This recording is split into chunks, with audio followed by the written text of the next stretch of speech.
जी, definitely मैंने इनसे जो पेरेंट्स से मैंने जान के पाया है, ये नहीं चाहते कि हमें 50,000 दिया या हमें बच्चियों की लाइफ़ चली गई उसके लिए पैसे चाहिए या हेल्प चाहिए। मुझे नहीं लगता कि इन्होंने ऐसी बात इन्होंने जो मेरे साथ बात की है, तो मुझे तो ये लगता है कि गवर्नमेंट की तरफ से जो भी इनकी हेल्प हो सकती है, फैमिलीज़ वैसे ही गरीब हैं, इनके घर देखिए, मकान देखिए, बहुत खस्ता हालत है। इनकी जो हेल्प हो सकती है गवर्नमेंट को या दूसरे लोगों को करनी चाहिए, बट इनकी डिमांड क्या है? इनकी डिमांड क्या है कि हमें जस्टिस डिलीवर किया जाए। जो हमारे साथ इनजस्टिस हुई है, हमारी बच्चियों की लाइफ गई है, अंदाजा लगाइए एक माँ अपने बच्चे को लेने के लिए जाती है और रास्ते तक ही पहुंचती है और बच्ची बह जाती है और उसकी आवाज कोई नहीं सुनता। क्यों बह गई? कितने बजे निकली स्कूल से? कितने बजे छोड़ी गई? और कैसे बह गई? और माँ रास्ते में, एक माँ के दिल से ये पूछिए। और मुझे नहीं लगता कि किसी का दिल इससे पसीजेगा नहीं, और पसीजना भी चाहिए, देखना भी चाहिए कि माँ बच्चे को लेने के लिए जा रही है, अपना काम छोड़ के बच्ची को रिसीव करने के लिए जा रही है, और कुछ लोगों की नेग्लिजेंसी की वजह से अगर ऐसा हुआ है और उनको टॉलरेट कर रहे हैं, इट मीन्स हम भी उसमें शामिल हैं, उस जुर्म में, उस मर्डर, एक इनडायरेक्ट मर्डर जो है उसमें शामिल है, अगर हम उनको बचा रहे हैं। माँ नाले तक पहुंच ही ना पाई और बच्ची कुछ टाइम के बाद, कुछ मिनटों के बाद ही देखा गया कि मेरी बच्ची नाले में बह गई है। तो बहुत दुख की बात है। इसके लिए क्या कहा जाए, मुझे लगता है कि हर फ़िरका को, हर तबका के लोगों को, irrespective of this area, irrespective of colour, कोई ज़रूरी नहीं है कि ये डल बजोई की बात है, मछेडी की बात है, बच्ची है, देश की बच्ची है। जब देश की बच्चियों के साथ इस किस्म का होता है, तो मुझे लगता है कि इसके लिए सबका खून जो है वो उसमें उबाल आना चाहिए और बच्चियों के पेरेंट्स को जस्टिस डिलीवर करना चाहिए। एक और सबसे बड़ी दुःख की बात ये है कि फिर भी इनके आँसू पूछने तक के लिए यहाँ नहीं आए। वो वो के जो लोग, जो मैं खुद एजुकेशन डिपार्टमेंट से हाल ही में मैंने जो वॉलंटरी रिटायरमेंट ली हुई है कुछ ही दिन पहले, मैं नहीं चाहता कि किसी टीचर के खिलाफ कुछ बोला जाए और मैं बोलता भी नहीं हूँ, किसी भी एम्प्लॉई के खिलाफ नहीं बोलता हूँ, बट ये है कि अगर इस किस्म की हरकत होती है तो उसके लिए चाहे कोई भी हो, कुछ भी हुआ, जिस तरीके से हुआ, अगर इंक्वायरी इनिशिएट की गई, इंक्वायरी विद इन वीक या विद इन 15 डेज इंक्वायरी की रिपोर्ट के लिए कहा गया था कि लोगों को बता दिया जाएगा, तो इंक्वायरी लोगों के सामने आनी चाहिए थी कि ये रिपोर्ट आई है, ये इंक्वायरी हुई है और इसके खिलाफ हमने ये एक्शन लिया है। तो इनको तो प्रॉब्लम वही है। और ऐसे ऐसे इंसिडेंट में सर मेरे ख्याल से एफआईआर होता है पहले, और उसके बाद जांच होती है कि क्या हुआ था, कौन इसमें दोषी था। जी जी जी। लेकिन जब इनसे बातचीत हो रही थी मेरी, तो इन्होंने बताया कि कोई एफआईआर वगैरह या पुलिस स्टेशन से हमें कुछ भी नहीं मिला है। और यहाँ पे आपको नहीं लगता है कि एक ट्रेंड बन चुका है हमारे पहाड़ी इलाकों में, रोड कनेक्टिविटी पे सिर्फ उसको निकाल देते हैं, उसमें खड्डे पड़े हैं या क्या क्या उसका ठिकाना है उसको नहीं देखते हैं, और उसकी वजह से यहाँ पे एक्सीडेंट्स होते हैं, मौतें होती हैं, और फिर उसके बाद वो एड दी जाती है 50,000 या 1 लाख रुपए दी जाती है। तो एक ट्रेंड सा नजर नहीं आपको आ रहा है? डेफिनेटली, इस तरीके डेफिनेटली ऐसा है। इसके लिए तो मैं ये कहूँगा कि जब तक लोग जागेंगे नहीं, तब तक जस्टिस नहीं डिलीवर हो पाएगा, लोगों के राइट्स जो हैं उनको देने वाला नहीं होगा कोई। इसके लिए लोग आते रहेंगे, जाते रहेंगे, और पॉलिटिशियन, सियासी लोग लोगों को क्या देते हैं? वही देते हैं जो लोग चाहते हैं। जो लोग जैसा जिस तरीके से लोग भटक सकते हैं, उसमें ही कोशिश करेंगे। तो मुझे लगता है कि इसके लिए लोगों को भी अपने राइट्स के लिए जागरूक होना चाहिए और अपने जो हकूक़ हैं उनको लेने के लिए सामने आना चाहिए। सबको मिल-जुल के काम करना चाहिए। किसी एक की उस पे टारगेट करने से, किसी एक को कसूरवार बोलने से, किसी चेयरमैन को बोलेंगे, किसी सरपंच को बोलेंगे, किसी एमएलए को बोलेंगे या किसी और को बोलेंगे, तो मुझे लगता है कि उससे सॉल्यूशन नहीं हो पाएगा। लोगों को जागना चाहिए, जहाँ गलत काम हो रहा है, जहाँ रोड का ही काम चला है, सही नहीं चल रहा है, तो लोगों को वहाँ इसको स्टॉप करवाना चाहिए, वहाँ जाके उसके लिए जागना चाहिए। और सब ये खासकर आजकल नौजवान लोग हैं, ये जागरूक भी हो भी रहे हैं और होना पड़ेगा। अगर जागरूक नहीं होंगे तो सॉल्यूशन नहीं होगा, मसले का हल नहीं होगा।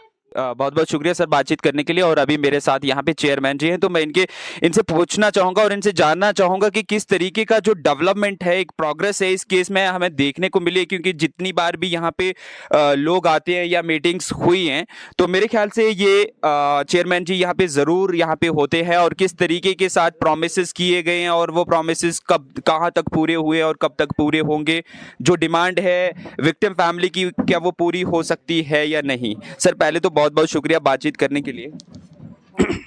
तो सबसे पहले मैं आपका मीडिया का शुक्रिया अदा करना चाहता हूं। मैं तो पहली बार आपसे इंट्रोडक्शन हुई है, मैं जानता हूं, उसके लिए मैं माफ़ी चाहता हूं कि आपका नाम नहीं पता कौन सा मीडिया है, लेकिन आपने जो हमारे ब्लॉक लोहाई मल्हार में, हमारे इसमें और पंचायत डल बजोई में आज जो 2 बच्चियों की जान चली गई थी और 2 बची हुई हैं ऊपर वाले की मेहरबानी से। तो आपका आने का बहुत बहुत धन्यवाद, और मेरी तरफ से और पब्लिक की तरफ से आपका बहुत बहुत धन्यवाद। शुक्रिया सर। और मैं जानना चाहूँगा सर, उस केस के चलते चलते जो प्रॉमिसेस किए गए थे, जो वादे किए गए थे, उसकी क्या प्रोग्रेस है सर? क्योंकि आप हर बार यहाँ पे आते हो, जितनी बार भी मेरे ख्याल से यहाँ पे एडमिनिस्ट्रेशन आया होगा पक्का आप उनके साथ, क्योंकि आप यहाँ के चेयरमैन हो तो एडमिनिस्ट्रेशन के साथ यहाँ पे आना आपका दायित्व बनता है, और आप आए भी होंगे। और क्या प्रोग्रेस जो है वो आपने यहाँ पे देखने को मिली, या कितना कुछ प्रोग्रेस हुआ है इस केस को लेके?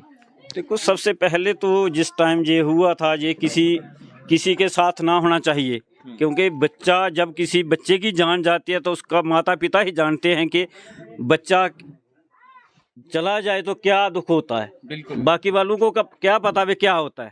जिसका बच्चा ही नहीं है तो उसे क्या पता, जहाँ किसी का गया नहीं होगा तो उसे क्या पता। ये तो मैं कहूँगा कि किसी का बच्चा नहीं जाना चाहिए, लेकिन ये बहुत ही दुखद समाचार है कि जब हमारी पंचायत में जो 2 लड़कियों की जान गई है तो उसके लिए सभी लोग दुआएं कर रहे हैं, वो शांति के लिए प्रार्थना कर रहे हैं कि उनकी आत्मा को शांति मिले। तो सबसे पहले जब ये इंसिडेंट हुआ तो नानगला में लोगों ने रोड ब्लॉक किया था, इसके लिए लोगों को इंसाफ मिले। तो उसके लिए क्या हुआ कि एडमिनिस्ट्रेशन हिली हुई थी। उस टाइम क्या हुआ था कि बोला कि जो पोस्टमार्टम करना है वो नीचे लाएं। तो हमें सभी लोगों ने मिलकर ये बात की, तो हमारी बात एडमिनिस्ट्रेशन ने सुनी, और सभी हमारे एडीसी और डॉक्टरों की टीम और पुलिस वाले और जितने भी डिपार्टमेंट जहां आए थे और जहां ही पोस्टमार्टम घर में हुआ था, उसके बाद यही हुआ कि लोगों ने, जो आपने सुना मीडिया में बयान दिए हैं कि क्या क्या बोला, इंसाफ के लिए यही बोला है कि जिन्होंने गलत किया उनको बख्शना नहीं चाहिए। तो डिपार्टमेंट ने भी यही बोला था कि जिनकी भी गलती होगी वो हम माफ़ नहीं करेंगे। उसके बाद क्या हुआ कि चलता रहा, ठीक है। फिर इन्होंने एक 3 मेंबर की कमेटी बैठाई थी, उसमें जो भी था सभी को पता है। उन्होंने, टीम ने जो क्या दिया लिख के, वो हमें रिपोर्ट नहीं मिली, आज तक हमें नहीं पता कि क्या दिया क्या नहीं। उसके बाद आज 1 महीना कुछ दिन हो गए हैं, तो 5-6 दिन पहले एक बात होती है, तो 8-10 दिन पहले 3 मैडमों की ट्रांसफ़र हुई। 3 मैडम, ठीक है। ट्रांसफ़र लोगों ने जब यही बोला था पहले, हाँ, ट्रांसफ़र से पहले यही उन्होंने दिया। फिर पंचायत को बोला कि रेजुलेशन डालो, डिप्टी सीईओ ने कि रेजुलेशन डाल के दो कि पंचायत वाले क्या चाहते हैं और लोग क्या चाहते हैं। तो पंचायत वालों ने क्लियर लिखा, लोगों ने भी लिखा, उसमें 100, 150, 200 के साइन भी हैं कि जहाँ से स्टाफ चेंज होना चाहिए, बस यही लिखा। लेकिन स्टाफ जहाँ इनकी ओरिजिनल पोस्ट है वहाँ पर भेज दें, जहाँ जहाँ इनकी पोस्टिंग है, जहाँ होती है, यहाँ, क्योंकि जहाँ की पोस्टिंग नहीं है इनकी, कहीं कहीं और स्कूल के, तो वहाँ पर भेजा जाए, जहाँ दूर दराज भेजा जाए। तो उसके लिए क्या हुआ कि इन्होंने 3 मैडमें उठाई, और उसके बाद मैंने भी रिकमेंड किया, उसके मेरे पास लाए, तो मैंने भी लिखी है जैसे पंचायत चाहती है मेजॉरिटी में इसको कर दें, नहीं तो ये ठीक नहीं है। अगर पंचायत से मांगा, पहले तो पंचायत से मांगने की जरूरत नहीं थी, क्योंकि टीम जो बैठाई थी, लेकिन फिर भी अगर मांगा तो पंचायत वालों ने एक आशा लिख के दे दिया, यही लिखा कि लोगों को बैठा के इनकी ट्रांसफ़र करें, बाकी हम चलो नहीं चाहते हैं। उसके बाद 3 मैडमों की ट्रांसफ़र होती है। लोग पूछते हैं, यार 3 मैडम हम शेर लिख के दे रहे हैं, आपने रेजुलेशन झूठा डाला है। सरपंच साहब को बुलाया, मेंबरों को बुलाया, कापी कढ़ाई, तो उसमें नहीं, उसमें क्लियर लिखा है। मैंने भी व्हाट्सएप के ऊपर मंगाई, आप भी देख सकते हैं कि 6 मैडमों को उठाए, लेकिन 3 क्यों उठी? उसमें जो घपला हो गया तो एलिगेशन उसके ऊपर आ गया, सरपंच, मेंबर और मेरा। क्या आप हो सकता है आपको कुछ मिला हो, वो हमें क्या मिला? आप भी देख रहे हैं कि हम इन बच्चियों का खाएंगे या हम इनकी हेल्प करेंगे। हम 24 घंटे आप देखते हैं, जैसे आपने बोला, सभी ने बोला कि हम होता या नहीं होता काम, लेकिन 24 घंटे जो हमारा हक, हमारी जिम्मेदारी है, वो इनके साथ हम आते हैं, चलते हैं, कहीं भी हो, जहाँ की बात नहीं। अगर कहीं में हमारे ब्लॉक में होता है, कहीं बनी हुई कई बार इंसिडेंट होता है, हम बोलते हैं कि ये गलत है, तो हमने बोला कि ठीक है, लेकिन लोगों को समझाए, लोग नहीं समझे। उन्हें क्या आप मिले हैं यार, आप मिले हैं क्लियर, आपने हो सकता सुना हुआ अभी भी कहीं हमारे पास रिगार्डिंग उनकी, उनमें भी सुने पहले के, उसमें भी बोला लोगों ने कि ये आपको नहीं लगता है कि आप यहाँ के एक चुने हुए नुमाइंदे हो? हाँ, और आपका एक दायित्व बनता है, आपकी रिस्पॉन्सिबिलिटी बनती है, आपको जवाब देना पड़ता है इन सवालों का जब पब्लिक आपसे सवाल करती है, और आपको उन चीजों को एक्सप्लेन करना चाहिए, लोगों को समझाना चाहिए कि ये चीजें हो रही है। आपको नहीं लगता है कि यहाँ पे एक पॉलिटिक्स टाइप हो रही है?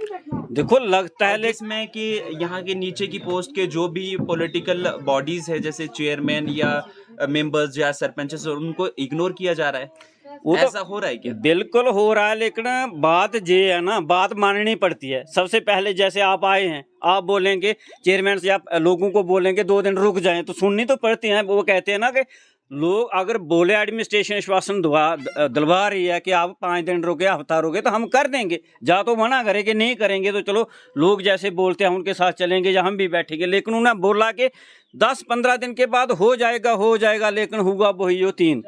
तो उसके बाद ये स्टेप आगे की 3 को लेके क्या सर नेक्स्ट स्टेप है? नेक्स्ट स्टेप यही है कि 4-5 दिन पहले आप भी मीडिया में देखा कि हमने यही बोला है, लोगों ने तो बोला, हमने भी बोला इसमें हमारी बेइज्जती है, हमारी इंसल्ट है, इसमें हमारे ऊपर एलिगेशन लगाए रहे हैं कि आप पता नहीं बिके हुए हैं। तो बात तो सही है, अगर 6 को लेके दे रहे हैं तो 3 को उठाया जा रहा है, तो ये तो क्लियर लग रहा है लोगों को, हमें भी लगता है, लेकिन अब सुननी पड़ती है हमें। लेकिन आपने देखा, आज आप आए, आप लोगों ने क्या क्या व्यू दिए, आपने सुना, रिकॉर्ड की है कि आप ही बताएं क्या हमारे ऊपर लग रहा है या नहीं लग, आप बताएं लगता है या नहीं लगता। कमी तो जो मेरे को ऐसे पर्सनली लगता है कि अगर हमारे मेंबर, सरपंचेस, बीडीसी, डीडीसी अगर ये रिस्पॉन्सिबल नहीं है हमारे इश्यूज को लेके, तो हम किसके पास जाएं? डायरेक्ट हम एमपीज को या एमएलए को अप्रोच तो कर ही नहीं सकते हैं। इसीलिए हमारा ब्लॉक लेवल पे, हमारा विलेज लेवल पे ये छोटी छोटी जो बॉडीज जो है वो तैयार की गई है ताकि हम बातचीत कर सके। हम आपसे पूछते हैं और अगर आप अच्छी तरह से पब्लिक को एक्सप्लेन कर देते हो, बता देते हो, तो फिर हमें आगे जाने की जरूरत ही नहीं। देखो, सबसे पहले तो मैंने बोला है कि आश्वासन जो विश्वास होता है, विश्वास दिया था, लेकिन अब विश्वास बोलते हैं कि विश्वासघात है। हमने सर जैसे घात ही है। 1.5 महीना 2 महीना पहले का इंसिडेंट है और उस समय ये बात कही गई थी, जैसे कि मैंने विक्टिम फैमिली से बातचीत की, उन्होंने कहा कि with in a week they will transfer all the teachers, सारे टीचर्स को वो ट्रांसफर कर देंगे। बट देखने को क्या मिला? कुछ भी नहीं। आप सभी देख रहे हैं। आफ्टर 1.5 मंथ उन्होंने कितने टीचर ट्रांसफर किए? 3। तो फिर क्या विश्वासघात नहीं है? तो क्या फिर पब्लिक क्या आप पे विश्वास करेगी? पब्लिक क्या जो हमारा ये एजुकेशन डिपार्टमेंट है उस चीज पे विश्वास करेगी? बिल्कुल नहीं करेगी। मैं वही बोल रहा हूँ कि अब तो हमें कानून से भी बाहर है, क्योंकि हमने कानून को बोल दिया, मीडिया के माध्यम से बोल रही है, मैंने ऐसे भी बोल दिया फोन के ऊपर। अब हमारे से जनता रुकती नहीं है, पब्लिक रुकती नहीं है। हमें मत पूछिए कि अब जो कानून को लेके आप भी चुने हुए, तो आप कानून को देखें, लोगों को समझाए। हम दोनों हाथ जोड़ के गुजारिश करते हैं कि अब जैसे पब्लिक चाहेगी हम उनके साथ चलेंगे, जैसे वो करेंगे कि हमने ये करना वो करना, हम उनका साथ देंगे, क्योंकि हमने 1.5 महीने तक कानून को देखा है।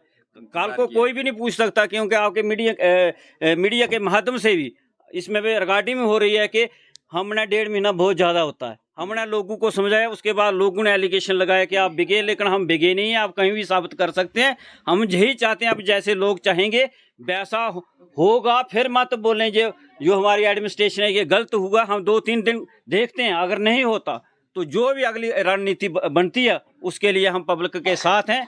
जे जहाँ की जनता नहीं है, कहीं भी अगर ऐसा गलत होता है तो उनके साथ इकट्ठे होकर चलेंगे, उनका साथ देंगे और अपनी ड्यूटी को भरपूर निभाएंगे, जो लोगों को इंसाफ देंगे। मैं यही बोलूँगा। और लास्ट में यही भी बोला था इन्होंने कि 10 दिन के बाद ये स्कूल जो है बोर्डिंग हो जाएगा। यार क्यों नहीं होता? बिजली पानी ये बताएं क्यों नहीं है उधर? 4-5 महीने से ट्रांसफार्मर लगा है, हमने लगवाया है, सरपंच साहब ने रोड निकाल के उधर चढ़ाया है, हमें पता है लोकल को, लेकिन फिर भी बोर्डिंग होती है। क्यों नहीं होती है? किसकी?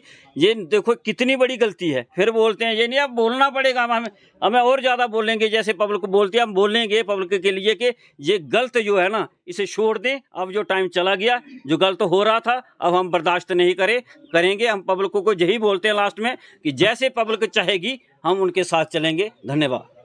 बहुत बहुत शुक्रिया बातचीत करने के लिए। और साथ ही में यहाँ पे मेरे साथ सरपंच है, तो 2 बातें मैं इनसे पूछना चाहता हूँ, 1-2 थोड़ी सी बातचीत कर लेते हैं। तो सर बहुत बहुत शुक्रिया यहाँ पे बातचीत करने के लिए। नमस्कार सर। सबसे पहले आप सभी को नमस्कार।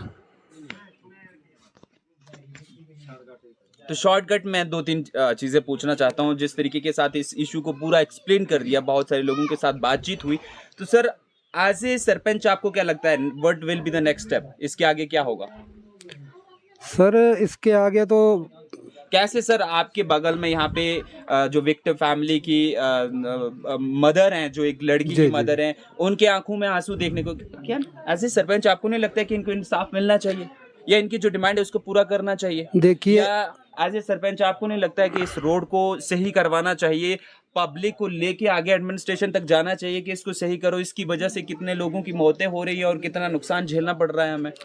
देखिए जी, जैसे भी लड़की की डेथ हुई है ना इधर नाले में, तुम्हारे डिप्टी सीओ साहब आए, तहसीलदार साहब आए, SHO साहब आए, तो डिप्टी सीओ ने इतना ही कहा उस टाइम, 1 हफ्ते का टाइम दे दो, ठीक है, 1 हफ्ते में जो भी पूरी इंक्वायरी करेंगे, जिसकी भी गलती हो गई उसको बख्शा नहीं जाएगा।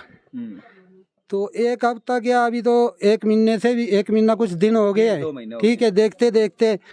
तो ऐसी बात है, अभी भी 3-4 दिन पहले हमारे लोग गांव के इकट्ठे हुए, कहते जी चलो हमारे साथ, हमें तो खड़े होना ही पड़ेगा, हम कहाँ जाएंगे, ठीक है ना। तो हम तो ऐसे लोगों का साथ देंगे, मगर इसके बाद हमारे को भी नहीं पूछे, जैसे डिप्टी सीओ है, एडमिनिस्ट्रेशन जी, ऐसे कोई रोड बंद हो गया या कोई नहराबाजी होगी तो हम लोगों को नहीं रोक सकते हैं, क्योंकि इनको इंसाफ नहीं मिला है। तो आपको नहीं लगता है कि उस नाराबाजी में आपको भी शामिल होना चाहिए, लोगों के साथ साथ कंधे से कंधा मिलाकर बिल्कुल बिल्कुल बिल्कुल स्टेशन तक जाना चाहिए? जी जी जी, हम साथ हैं, हम पहले भी साथ हैं, अभी आगे भी साथ देंगे लोगों का। नेक्स्ट स्टेप रहेगा, आप लोग यहाँ की जनता के साथ अगर वो इंसाफ के लिए डिप्टी सीओ के ऑफिस में जाती है या किसी और एडमिनिस्ट्रेशन के पास जाती है, आप चलोगे? बिल्कुल चलेंगे जी, हम पूरी मदद करेंगे लोगों की, हम तो लोगों के साथ है, लोग है तो हम हैं, ठीक है ना, हम तो लोगों के साथ चलेंगे, हम क्यों नहीं जाएंगे। तो यही मैं डिप्टी सीओ से भी गुजारिश करता हूँ, जो भी आपने इंक्वायरी की है लोगों को तो बताएं ना, इधर आए लोगों को बताएं जी, 3 मैडमों की गलती है, उनको चेंज कर दिया, बाकी जो मैडम है इनकी गलती नहीं है, तो हमें कोई दुख नहीं है, इधर आए लोगों के साथ बातचीत करें, ये 3 मैडमों की गलती है चेंज करवा दी है, जाकि बाकी जो है इनकी गलती नहीं है। अब लोग बोलते हैं जी 3 उठा दी, 3 चेंज कर दी, तो बाकी स्टाफ तो यहीं है, इनका भी दुख ठीक है जी, 2 लड़कियां बैगी है, जिसका बच्चा जाता है वो जानती है ना, वो माँ जानती है ये कैसा क्या होता है, ठीक है ना। बहुत बहुत शुक्रिया बातचीत करने के लिए, और होप करता हूं कि आपको ये इंसिडेंट जो वो पूरा समझ आया होगा, और इस केस के बारे में अगर समय मिला तो दोबारा फिर से इसकी अपडेट देने के लिए मैं यहाँ पे पहुंचूंगा और आपको पूरी खबर आगे की बताता रहूंगा। तो बहुत बहुत शुक्रिया ये वीडियो देखने के लिए, और अगर वीडियो अच्छी लगी हो तो वीडियो को लाइक करना, शेयर करना, चैनल को सब्सक्राइब करके बेल आइकन को प्रेस करना बिल्कुल मत भूलना, ताकि आने वाली आगे की लेटेस्ट वीडियोस की नोटिफिकेशन आप तक मिलती रहे। So thank you so much for watching this video.